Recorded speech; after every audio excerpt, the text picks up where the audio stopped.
સુરેશભાઈ સિલુ છે, ધર્મેશભાઈ તરાવિયા કરીને જે વ્યક્તિ છે માધવ થ્રેડવાળા, એને મારા વિરુદ્ધ એક વિડીયો જાહેર કરેલો છે એ તદ્દન પાયા વિહોણા છે.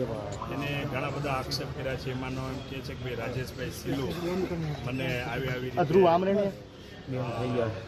ધમકાવતા ને ઓલું કરતા ને એવું કંઈ છે નહીં. રાજેશભાઈ સિલુ મારા મોટાભાઈ છે, સાચી વાત છે, પણ એનું ડિપાર્ટમેન્ટ અલગ છે. હું વેપારી છું અને ધર્મેશભાઈ છે એ મેં આજથી 8-10 વર્ષ પહેલાં ભાગીદારી બિઝનેસ કરતા હતા અને એને એવા આક્ષેપ કર્યા છે કે ભાઈ માધવ થ્રેડ નામની જે પેઢી હતી એમાં વાત થઈ હતી કે આટલું પેમેન્ટ આપવાનું, તો મારા ભાગનું જેટલું પેમેન્ટ હતું એ મેં એને આપેલું છે અને એના મારી પાસે ઓથેન્ટિક પુરાવા છે. બીજું કે એમ કે છે મારા નામની જે દુકાન હતી, ઓફિસ હતી, એ ક્યાં છે શું છે મને ખબર નથી, તો એનો દસ્તાવેજ મારી સાથે છે.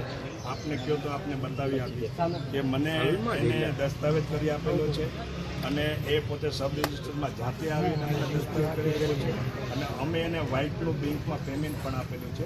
એની વેલ્યુ ટીલ ટુડે પણ 5-6 લાખ રૂપિયાથી વધારે એની ઓફિસની કિંમત કરી, પણ એ મેં પણ વેચાતો લીધેલો છે.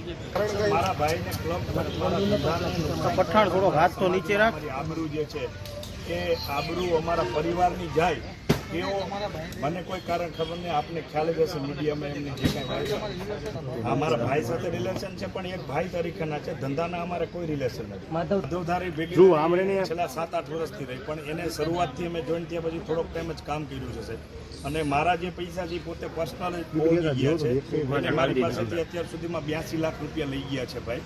અને 82 લાખમાંથી 18 લાખ રૂપિયા એ કે ઓર્ડર માટે લઈ ગયા, મશીન માટે લઈ ગયા. એ મશીનો પણ બારોબાર વેચી નાખ્યા છે અને એમ કહે છે હવે કે મશીન મારા ગોડાઉનમાં તો મશીન જે પડ્યા છે એ જૂનો ભંગાર પડ્યો છે અને ટીલ ટુડે આજની તારીખમાં એમને જોતો હોય તો હું કાઢી આપવા માટે રેડી છું.